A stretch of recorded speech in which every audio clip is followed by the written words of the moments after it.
Hello बच्चों, तो आज की इस वीडियो में हम पढ़ेंगे पैकेजिंग ऑफ डीएनए हेलिक्स वाले पार्ट को, जो कि हमारा एक छोटा सा पार्ट है इस चैप्टर का और बहुत इम्पोर्टेंट भी है। ठीक है ना। तो आपको पता होगा कि जो आपके क्रोमोसोम्स होते हैं वो आपके सेल डिवीजन के दौरान आपको दिखाई देते हैं। मेटाफेज स्टेज में जाकर आप उनको अच्छे से देख सकते हैं। तो वो बहुत हाईली कंडेंस्ड स्ट्रक्चर होती है जिसमें कि डीएनए और प्रोटीन आपस में बहुत ज़्यादा गुथे हुए होते हैं, जिस तरह से आपस में एक दूसरे के ऊपर लिपटे हुए होते हैं।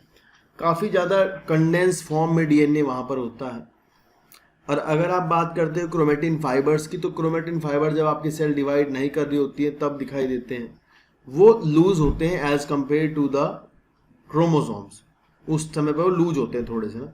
और अगर उससे बिल्कुल पीछे शुरुआती बात करें तो शुरुआत में अगर हम बात करें तो आपका डीएनए होता है। फिर डीएनए आपका किस तरह से आपका क्रोमोसोम्स तक कंडेंस होके पहुंचता है, और उसका कंडेंसेशन इस तरह से होना चाहिए कि वो ऐसा भी ना हो कि भाई वो उलझ जाए, कट जाए या कुछ और हो जाए। ठीक है ना। तो यहाँ पर आपको प्राइमरी लेवल ऑफ पैकेजिंग पढ़ाया जाएगा, जो कि सबसे शुरुआती लेवल ऑफ पैकेजिंग होता है डीएनए का ड्यूरिंग द कंडेंसेशन। ठीक है ना। तो आपको पता है कि आपका लगभग 2.2 मीटर का डीएनए आपके न्यूक्लियस के अंदर रहता है, जबकि न्यूक्लियस का साइज भी इससे कम ही होता है।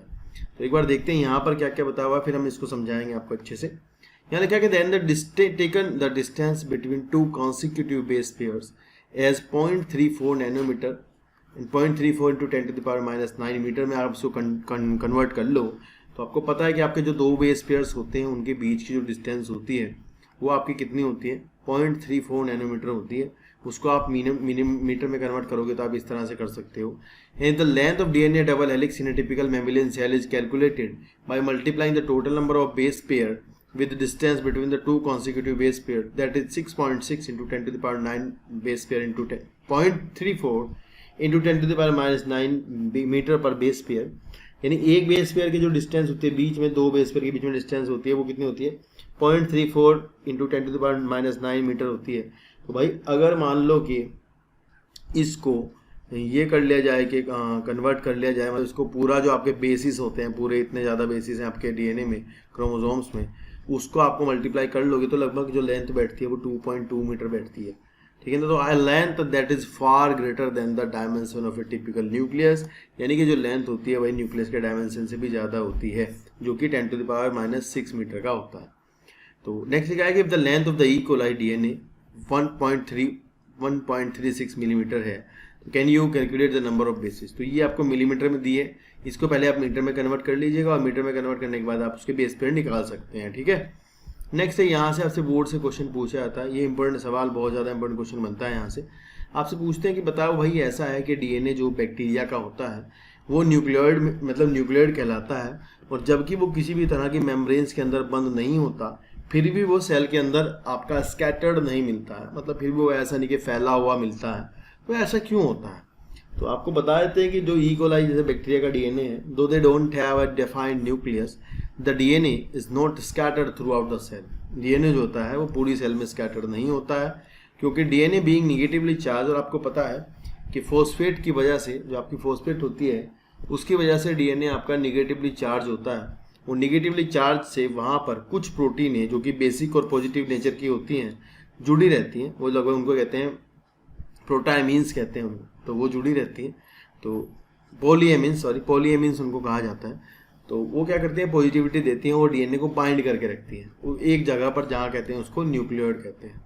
नेक्स्ट लिखा था DNA in nucleoid is organise in large loop held by proteins. तो डीएनए वहाँ पर प्रोटीनों के द्वारा हेल्ड होता है, जो कि लार्ज लूप्स की फॉर्म में होता है। ये आपका आंसर होता है बैक्टीरिया केस में। लेकिन अगर आप यूकैरियोटिक की बात करते हैं तो यूकैरियोट्स के केस में आपको बता दें कि शुरुआत में जो आपका 2 नैनोमीटर का डीएनए होता है, अगर हम कहें कि 2 नैनोमीटर का हमारा डीएनए होता है, वो 2 नैनोमीटर का डीएनए क्रोमोसोम पहुँचते पहुँचते लगभग 1400 नैनोमीटर के फाइबर्स में कन्वर्ट हो जाता है। तो ये इतना ज़्यादा कंडेंसेशन का जो प्रोसेस है इसमें किस तरह से होता है, इसका जो प्राइमरी बात है वो क्या है, वो आप आगे के पैराग्राफ में पढ़ोगे। एक बार आप पहले यहाँ पर जो दिया गया है उसको देखें समझें। देखिए ऐसा होता है कि जो क्रोमोसोम्स होते हैं उसमें आपका जो डीएनए होता है वो ऐसे होता है, लाइक इस तरह से स्ट्रक्चर बनी होती है। सबसे प्राइमरी लेवल की स्ट्रक्चर मैं बता रहा हूँ आपको। सबसे शुरू में जो होता है वो ऐसे होता है कि आपका जो डीएनए होता है वो कुछ प्रोटीनों के ऊपर आपको लगा हुआ दिखाई देता है, ठीक है, कुछ प्रोटीनों के ऊपर आपको लगा हुआ दिखाई देगा। और प्रोटीन जो होंगी वो आपकी बेसिक नेचर की होती है। लाइक इसके अंदर मान लो प्रोटीन्स है, ठीक है, इसके अंदर वो प्रोटीनें होती हैं। कहाँ पर? यहाँ पर, सपोज करो यहाँ पर ये प्रोटीन्स के ऊपर आपका लिपटा हुआ क्या है? डीएनए लिपटा हुआ है ये इनके ऊपर, ठीक है। और ये अभी क्या देख रहे हो कि फाइबर जैसा बन गया। अगर मान लो मैं इनके बीच की डिस्टेंस ना दिखाऊं, ये तो काफ़ी ज़्यादा जूम करके आप देख रहे हो, तो आपको ऐसा लगेगा कि एक फाइबर है। अगर आप इसको ज़्यादा ही जूम करके देखोगे तो अब आपको ये ऐसा दिखाई देगा, ठीक है ना, इस तरह का दिखाई देगा। तो इसकी जो मोटाई हो जाती है इस तरह से, वो लगभग हो जाती है 11 नैनोमीटर, 11 नैनोमीटर का फाइबर बन जाता है। ड्यू टू दिस कि डीएनए आपका किसी प्रोटीनों के ऊपर, बेसिक प्रोटीन्स जो होती हैं उनके ऊपर रैप हो जाता है, और रैप होकर के ऐसे रैपिंग होके, और ये ऐसा लगता है जैसे मोतियों की कोई माला हो, लाइक बीड्स ऑन स्ट्रिंग इसको कहा गया है, कि स्ट्रिंग के ऊपर जो है मोती लगे हुए हैं, वो कहा गया है इसको। तो आप यहाँ देख सकते हैं कि भाई ये 11 नैनोमीटर का फाइबर बन गया है। इसके बाद ये और कॉइलिंग करता है, और कॉइलिंग कर करके फिर जो है 30 नैनोमीटर का हो जाता है। 30 नैनोमीटर से और कॉइलिंग करके 300 का हो जाता है, और करके 700, और फिर 1400। और इस तरह से जो आपका डीएनए होता है ये आपका क्रोमोसोम में तब्दील हो जाता है। जो हम पढ़ते हैं क्रोमेटिन फाइबर, वो क्रोमेटिन फाइबर जो होते हैं वो आपके 30 नैनोमीटर तक के फाइबर्स होते हैं, जब इसकी मोटाई जो है वो 30 नैनोमीटर होती है।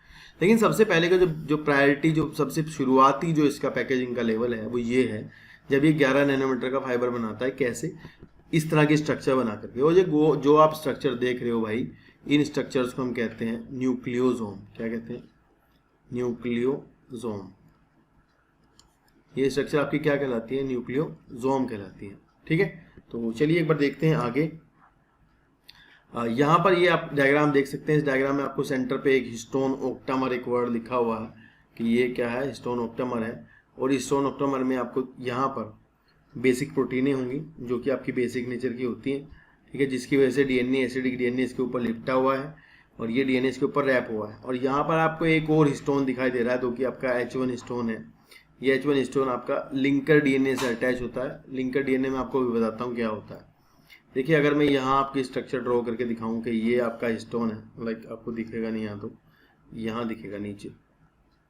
अगर मैं कहूँ कि ये आपका हिस्टोन का जो सेंटर पार्ट था, कोर वाला पार्ट है, जिसके ऊपर वो ऊपर गोला दिखाया ना, वैसा ये वो है। और इसके ऊपर आपका कहीं ना कहीं डीएनए रैप हुआ है। मान लो इसके ऊपर हम कहें कि डीएनए हमारा ये इस तरह से लिपटा हुआ होता है, लाइक इस तरह से, ठीक है। तो ये डीएनए हमारा इसके ऊपर रैप हुआ। और ये सेंटर में क्या है? प्रोटीन्स है। उसमें भी ये प्रोटीनें जो हैं भाई, 4 तरह की प्रोटीनें हैं, जिनमें से एक आपकी जो होती है वो होती है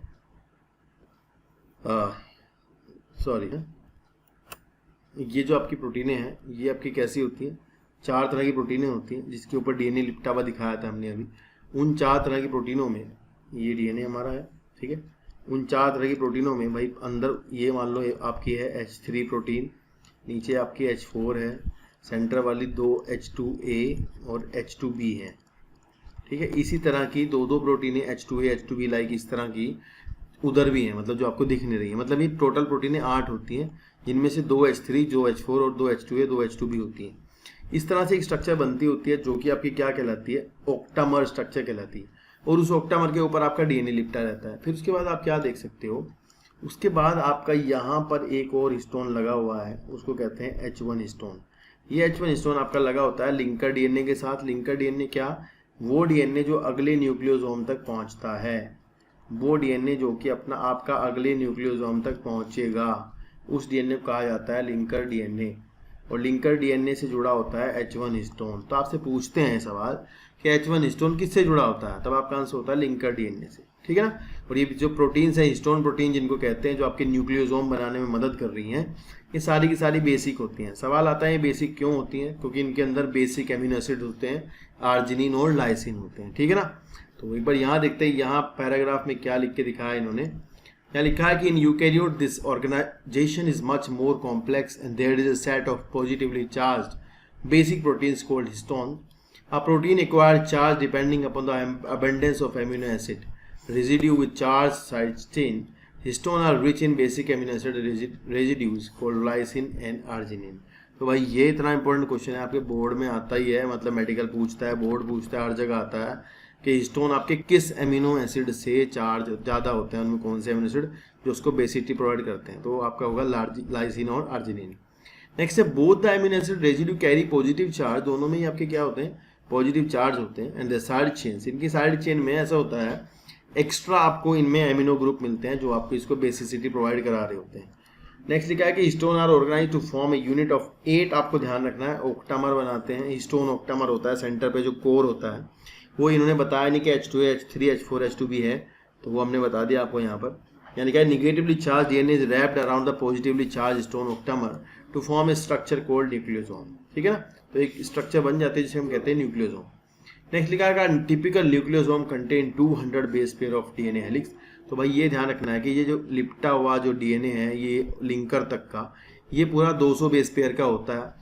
तो बीच में लिंक, जबकि लिपटा हुआ जो होता है वो लगभग 145-150 होता है, बाकी का लिंकर डीएनए में होता है। तो आपको ध्यान रखना है फिर न्यूक्लियोसोम में कितना डीएनए है, 200 बेस पेयर तक का होता है।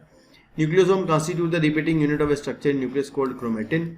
तो न्यूक्लियोसोम देखो लिखा है nucleosome constitute a repeating unit of structure in nucleus called chromatin and thread like strand colour body seen in nucleus. The nucleosome in chromatin are seen as beads on string, like जैसे कोई मोतियों की माला हो, इस तरह के दिखाई देते हैं। Structure when view under the electron microscope में अगर देखोगे तब आपको ये दिखाई देंगे। नेक्स्ट लिखा है कि थियोरेटिकली आप कैलकुलेट कर लो भाई कितने बीड्स होते हैं। तो वो ऐसे कर सकते हैं कि 200 बेस पेयर हैं तो 200 बेस पेयर मतलब इतना लंबा डीएनए है उसमें इतने बेस पेयर होंगे, तो उससे डिवाइड करके आपके आ जाएंगे कितने बीड्स होंगे। ठीक है, नेक्स्ट लिखा था bead on string structure in chromatin is packaged to form chromatin fibre that are further coiled to condense in metaphase stage. यहाँ से आपसे मेडिकल सवाल पूछता है कि भाई बताओ आप कि कौन सी स्टेज में आप क्रोमोसोम के स्ट्रक्चर को अच्छे से देख सकते हैं, मॉर्फोलॉजी ऑफ क्रोमोसोम की कहाँ पर देखी जाएगी, वो आपका आंसर होगा मेटाफेज। इसमें अगर शेप का सवाल आता है तो शेप पूछी तो आपका आंसर होता है एनाफेज। तो ये दो सवाल यहाँ से बन जाते हैं, एक तो एनाफेज शेप देखने के लिए होता है और मॉर्फोलॉजी देखने के लिए मेटाफेज होता है। ठीक है ना, लिखा है of cell division to form chromosome, मतलब कोइल्ड और कंडेंस होने के बाद आपके जो क्रोमेटिन फाइबर्स हैं वो क्रोमेटिन फाइबर जो कि 30 नैनोमीटर के होते हैं वो आपके 1400 नैनोमीटर तक चले जाते हैं। 30 नैनोमीटर से कंडेंस होने के बाद 1400 नैनोमीटर तक की बात होती है। ठीक है, इतना कंडेंसेशन होता है इसके अंदर। And the packaging of chromatin at higher level require additional set of proteins that collectively are referred to as non histone proteins. उनको क्या कहते हैं, नॉन हिस्टोन प्रोटीन्स। तो कुछ नॉन हिस्टोन प्रोटीन्स भी आपकी क्रोमेटिन बनाने में हेल्प करती हैं, क्रोमोसोम बनाने में हेल्प करती हैं। हिस्टोन तो होती हैं पर अलग से भी होती हैं बेसिक प्रोटीन्स। ठीक है, नेक्स्ट है दो तरह के, इन्होंने कहा कि दो तरह के क्रोमेटिन फाइबर होते हैं। अब जब आप अगर डीएनए को रंगोगे, कलर करोगे, स्टेन करोगे तो आपको भाई वहाँ दो तरह के क्रोमेटिन फाइबर दिखाई देते हैं। एक तो आपके जो डार्क कलर लेते हैं वो, एक आपका जो लाइट कलर लेता है वो, मतलब जो हल्का रंग लेगा रंगने पर वो, और एक जो डार्क लेता है वो। तो भाई जो आपका डार्क कलर ले रहा है वो आपका होता है हेटेरोक्रोमेटिन, और जो आपका लाइट कलर लेता है वो आपका होता है यूक्रोमेटिन। ठीक है ना, तो भाई इनमें फ़र्क क्या होता है यूक्रोमेटिन और हेटेरोक्रोमेटिन में, ये जान लो आप। जो यूक्रोमेटिन वाला पार्ट होता है यहाँ पर जो न्यूक्लियोसोम्स होते हैं वो थोड़ा दूर दूर होते हैं, मतलब वो पूरी तरह कंडेंस नहीं होते, थोड़ा लूजली अरेंज्ड पार्ट होता है ये बहुत ज़्यादा कॉम्पैक्ट होता है। और कॉम्पैक्ट होता तो इसमें जो पाया जाने वाला डीएनए होता है, हेटेरोक्रोमेटिन वाले जो पार्ट है इसमें जो पाया जाने वाला डीएनए है वो प्रोटीन बनाने में भाग नहीं लेता। वो आपका हेटेरोक्रोमेटिन जो होता है वो आपका इनएक्टिव डीएनए रखता है, मतलब जो जीन नहीं है that will do not take part into the protein formation और ट्रांसक्रिप्शन और ट्रांसलेशन। और यूक्रोमेटिन में जो पाया जाने वाला डीएनए होता है वो भाई आपका प्रोटीन का फॉर्मेशन करता है, उसके अंदर ट्रांसक्रिप्शन भी होता है, ट्रांसलेशन भी होता है। ठीक है ना बात, दो बातें ध्यान रखनी है, एक loosely arrange euchromatin, compact hetero, ज़्यादा कलर लेता है हेट्रो क्योंकि कॉम्पैक्ट है, हल्का रंग लेता है यूक्रोमेटिन, लूज होता है। और ये जो न्यूक्लियोसोम्स होते हैं ये भी थोड़े लूज होते हैं। दूसरी बात है यहाँ पर जो हिस्टोन प्रोटीन्स होती हैं लूज वाले में वो डीएनए से थोड़ी हट जाती हैं, मतलब ड्यूरिंग द ट्रांसक्रिप्शन उनमें क्या होता है एसिटाइलेशन उनका हो जाता है। ये आपके लेवल से आगे की बात है, तो ठीक है ना। तो ऐसा है, ये दो डिफरेंस आपको बस यहाँ बताने होते हैं, एक आपका यूक्रोमेटिन का और एक हेट्रो का। तो यू में लिखा है इन्होंने कि लूजली पैक्ड होता है, लाइट स्टेन लेता है, यूक्रोमेटिन कहलाता है। मोर डेंसली पैक्ड होता है, डार्क कलर लेता है और हेटेरोक्रोमेटिन कहलाता है। Euchromatin is said to be transcriptionally active. Euchromatin होता है वो आपका ट्रांसक्रिप्शनली एक्टिव होता है, जबकि हेट्रोक्रोमेटिन आपका कैसा होता है, ट्रांसक्रिप्शनली इनएक्टिव होता है। तो ये दो डिफरेंस आपको जानने होते हैं। यहीं तक का आप इस वीडियो में देखेंगे। अगली वीडियो आपकी the search for genetic material से शुरू होगी। Okay, thank you.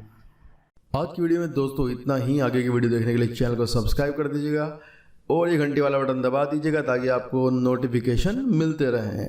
Thank you so much.